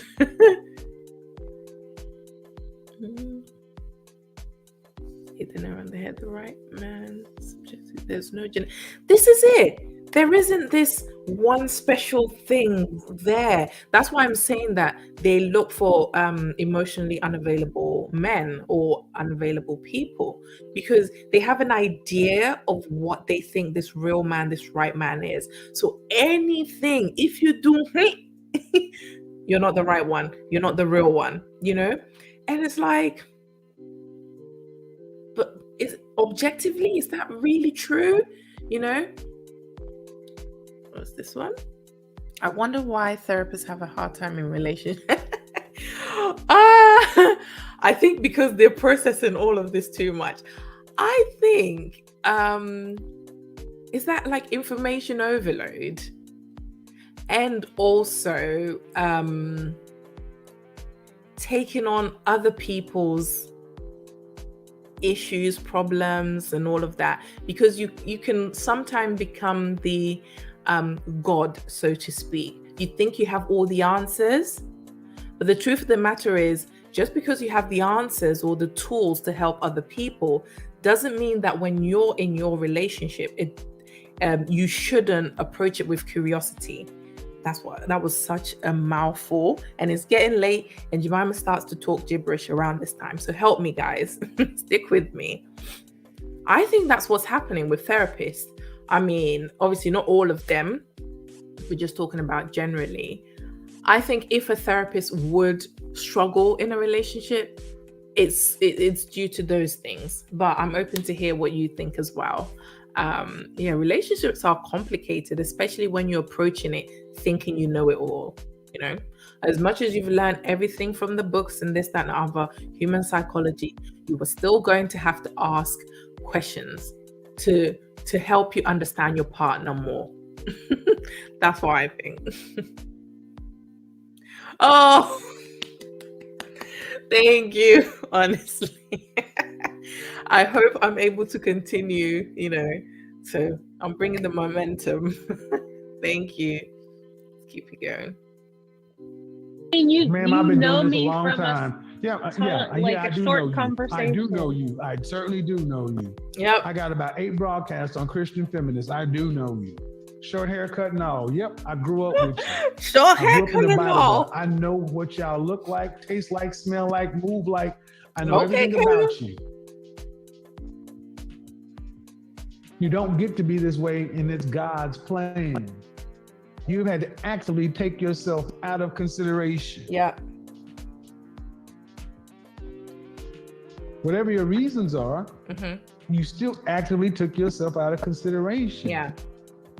You do not prioritize relationship. Okay. But you, unlike many other women, have had more options. Right. 6 feet tall, model, height. Very beautiful. Come on, ma'am.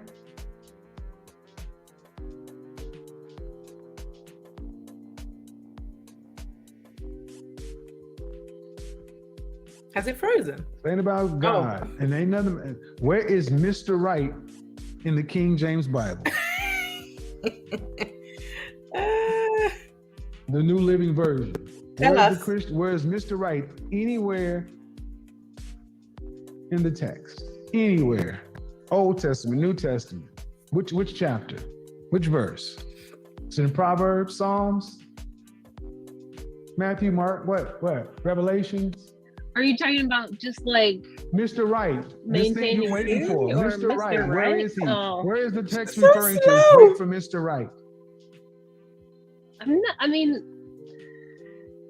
Nowhere. When you sit down with your pastor and the people in church and interrogate what you believe about relationships, what do y'all talk about? When you go to singles ministry and say, I'm 43 and single and I want to get married, what happens when you sit down with your pastor, the singles ministry or the women's ministry, and you talk about your beliefs and how they line up with what God wants from you in your life and what's going on in the world in the church? What do they say? We actually don't. Well, I haven't been to any of those meetings with those conversations. Well, then thank you. This is why I say I don't listen to women who proclaim Christianity because they don't move like Christians. No. You guys go back and look at any of my videos when I listen to these Christian women say this and that. I ask the same question: Whose headship? Whose leadership? And you're moving on your own. You're not under your pastor. You're not under a ministry. You're not under anything. You're doing this on your own. Yeah, it's weird. And putting it off on our God. That ain't what he told us. I'm like, it's fine if you're doing it on your own, but don't make it the main talking point. That's my issue, which we will delve into in that video that's coming up. It's like she centered everything around just that one thing, meanwhile dismissing or disregarding all the other issues that she has going on. You know, I bet on the first date she will say, by the way, you ain't getting these cheeks. I bet she can't wait to tell you that. Oh, and I think she fully thinks men will be like, oh, amazing. Men are like, ew. Not this one. Oh. And don't get me wrong, I think it's great if you're abstaining, celibacy, whatever. But I think you need to sift through, you know, and really identify why you're doing it, especially if you're not moving with Christian or godly principles. Okay, if that's the only godly principle you have going on is that, then all you're doing is not having sex. That's it. It's not you're abstaining because of this. So get it right. Gosh. Oh my God. Okay, so there is no but. I am planted in a church. I just so there is you're truth planted to in you a church, saying, but if you want Mr. Right or a Christian man, you're not in a church that facilitates marriage between singles. You're not asking your pastor. You're not. I asked you who's in charge of this process. You? It can't be her. She has been, but she shouldn't continue. Thank you.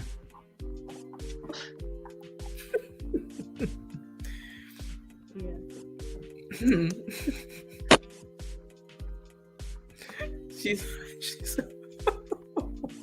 look at her. I'll upload the rest of it, guys. I have it on Zoom. Who's in charge of this process?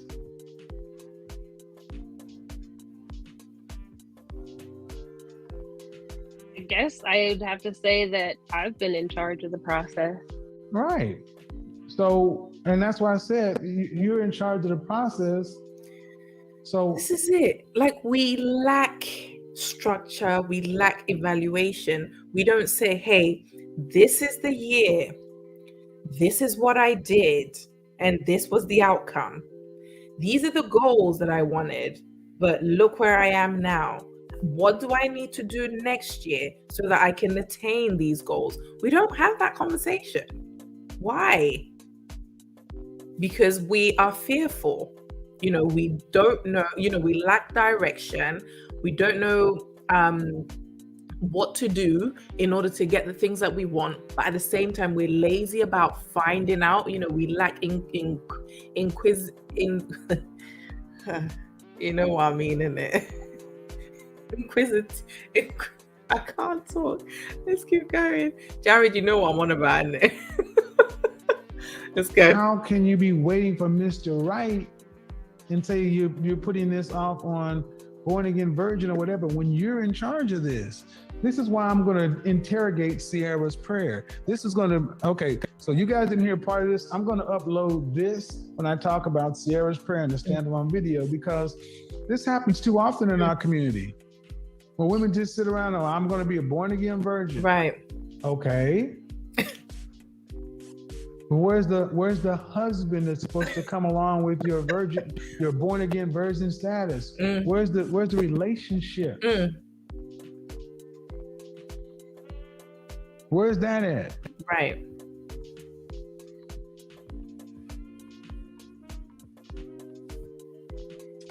Where's the relationship?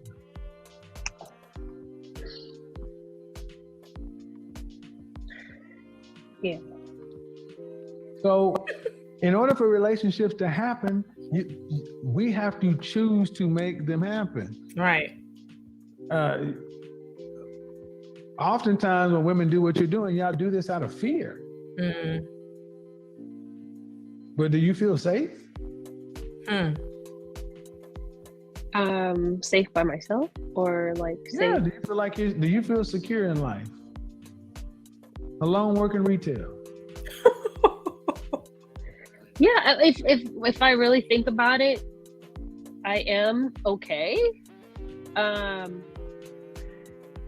I do have family. I have family here. My godparents are here. Okay. And I'm with them a lot. I'm with my sisters a lot. Okay. You're okay. You're a godparent, but when they transition on, and your sister gets married, you're safe because mankind has civilized the world, and you have police, fire, and emergency. But are you secure in this world? Meaning, if you got ill, a life-threatening illness, do you feel secure then? Do you have good insurance? Yeah. Oh, I do. Good health insurance? I actually work for one of the top tech companies. So she does retail. I said retail.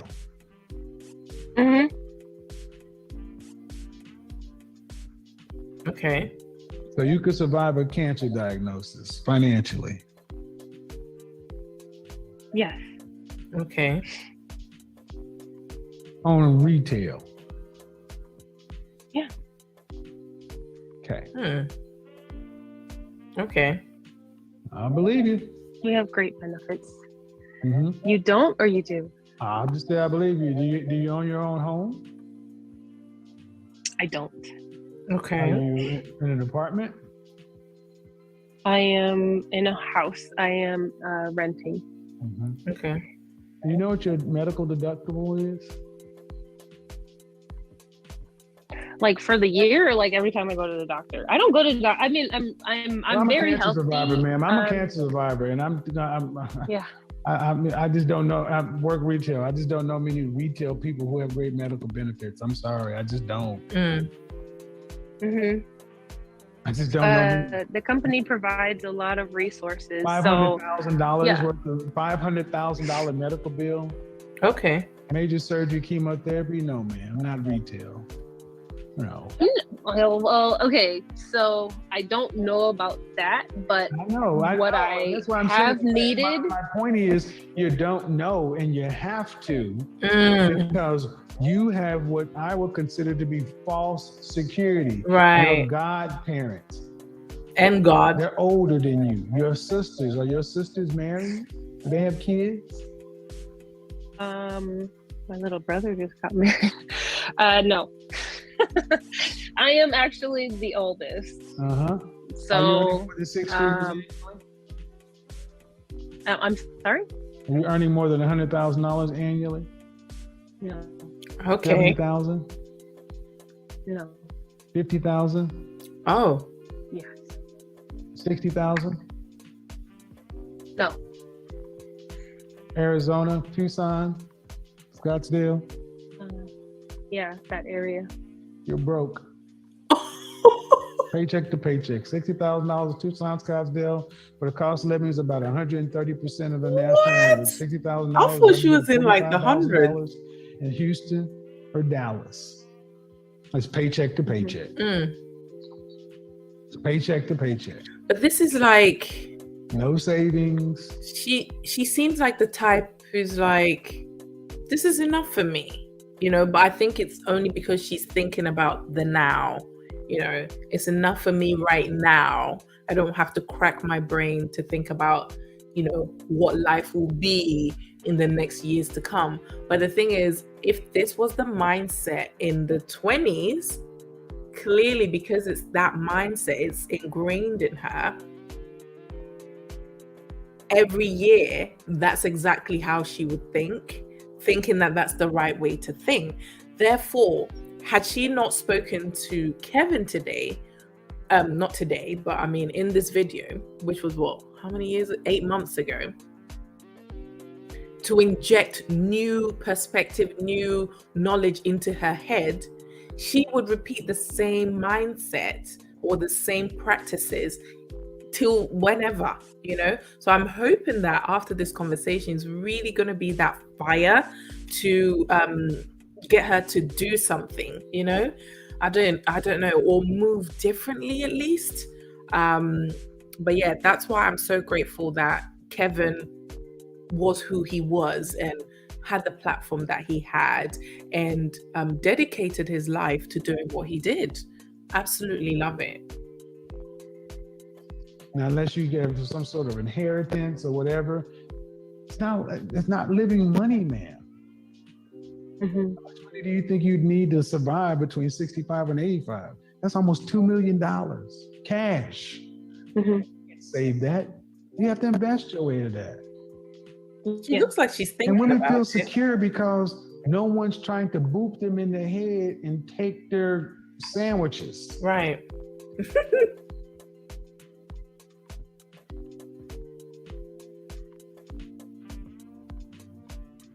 So my point is this.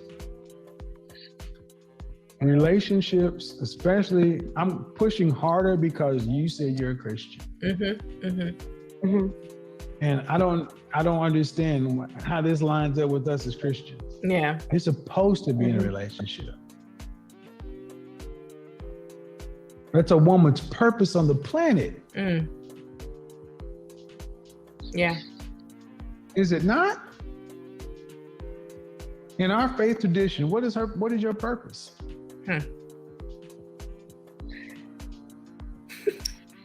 Hello? Is anybody home? Honestly, yes, there is to be in a relationship, but like, I also believe that What? like serving and loving God. I feel like What does that mean? you kind of have given me, like, you kind of just blanketed me because of the things that I've shared in regard to I blanketed you being single because and you stuff like said that. you're a Christian woman. Yeah. Yeah. And whose headship are you under? I am I do go to church. I do Whose serve. leadership? I help out. Headship. Right. Are you talking about like relationship or like at my Headship. church? If you were raised in Christian tradition, you're supposed to go from your father's house Mm-hmm. to your husband's house. Right. In the interim, it's I acceptable. still submit to my Hold on. godparents. I In the still interim, submit it's to my Hold parents. on. In the interim, under your pastor's headship. Yeah. But you're out here on your own, making up your own Christian rules. Mm. This is modern Christian feminism because I have a heart for Jesus. That's why I'm going to break apart Sierra's prayer. Right. Because so many women believe I got a relationship with God by myself. But but where's the man? Yeah. Father, Son, Holy Ghost, the Trinity. And even how are we moving? Vertical relationship. That's Ciara prayer. I'll probably have to look into it. You? Who are you? Who are you submitting to? Who's guiding you? I have pastor, and then You're not doing a good job my then, godparents, and clearly. then I have my adopted Your pastor is male or female? He's male, but he's married and his wife speaks. How often do you meet with your pastor? Like to have a sit down conversation, or just kind of like a.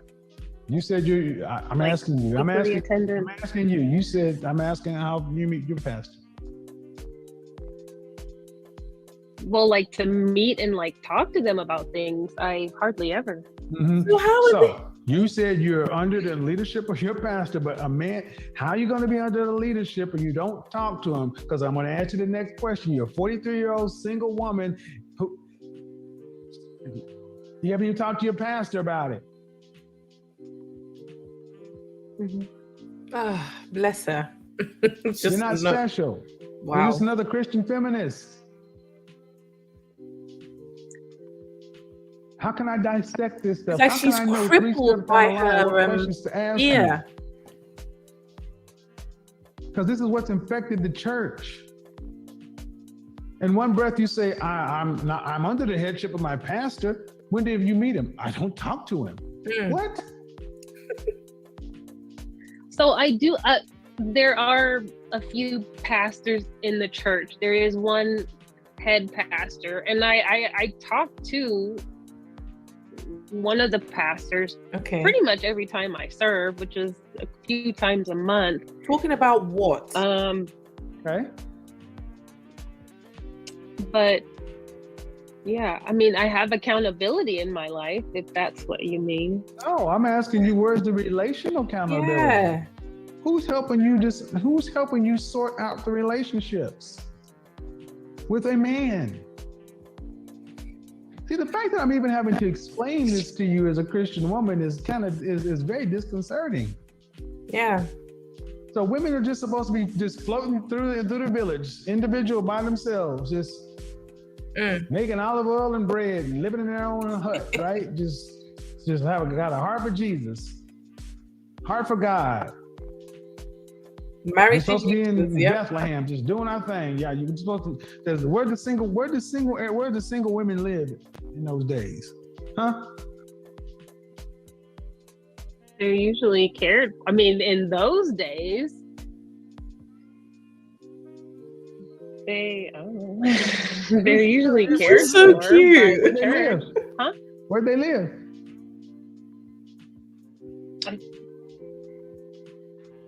The whorehouse. They lived in the whorehouse. Yes, because you were either in your father's house, or your husband's house. Women didn't just live by themselves. You had single women, unattended women. They were in a whorehouse or on the street, and the women that were on the street, the widows, they could at least go to the church. Women aren't supposed to be unattended. You're supposed to have men in your life. This is what I'm saying. No matter how you come at this, I take it back to what you said was the most guy in your life, your religious beliefs.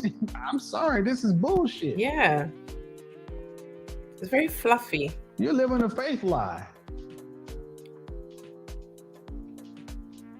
And I see it all the time.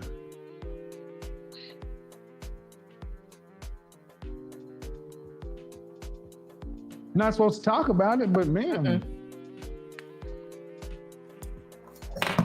When I ask women in your position, or men in your position, are you in a church that facilitates single marriage? No, then you need a new church. Especially if you're looking for marriage. And I want to go back to the audience. Shoes on my feet, I bought them.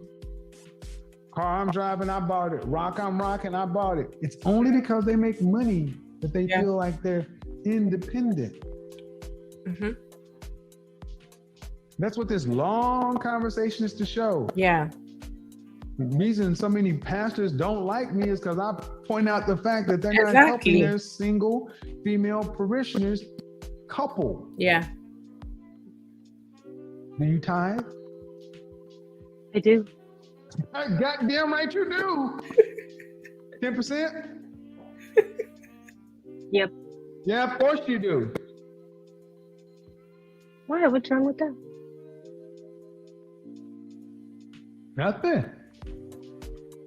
Nothing at all. What percentage of the church is single men these days? Boy. I think there's a lot. Okay. But it would be you were right on the fear part. And thank you. $5,000. $5,000 of over 50, less than 60. That's $5,000 to $6,000 a year. Women, single women are a cash cow for the church. Cash cow. Wow. So male membership in church is decreased by about 40%. Right. Wow. Why would you got single women lined up in church, religiously pumping in $400 or $500 a month per head? Ask a woman if she's gonna spend $400 or $500 on a man, she tell you no, but she's gonna put that in the offering plate for Jesus. Hello. ain't following the pastor, ain't really trying to find a husband. I'm just gonna wait for Mr. Right. And they're like 5,000. I want you to think about sitting on a church aisle. Go to your. I used to sit around church. I'm like, this whole pew is full. Boom, boom, boom, boom, boom, boom. Woman. Yeah. 20, 30 women. $500 a head. Man, that's $15,000 per pew. Wow. 10 pews deep. That's $150,000 a month. Wow. So they need you to remain single. The only people married at the church, the pastor, the old people, the biggest part There's of the lots church. of young couples. But okay, yeah. Are they the majority of the church? Is the majority of the church married?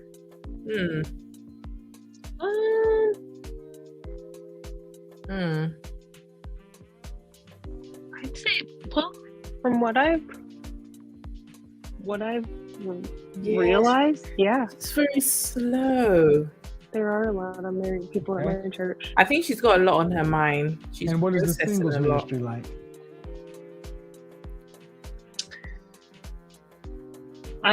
Honestly, I don't know.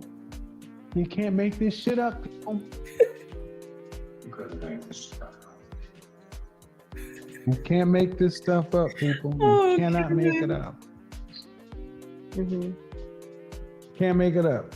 I mean, you've been a good sport, man, but you got to understand that you are in a relationship with yourself, and you say with God, but this ain't what God has told us to do. Yeah. Other married people, where's your man? Yeah. You're not making enough to live on your own, and when your body breaks down, like we all do,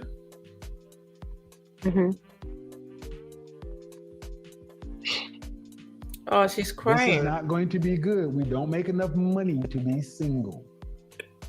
So I hope, whether you like the conversation or not, you can at least understand that. Yeah. This is there's a religious component. It's the reality There's check also she a needed. practical component.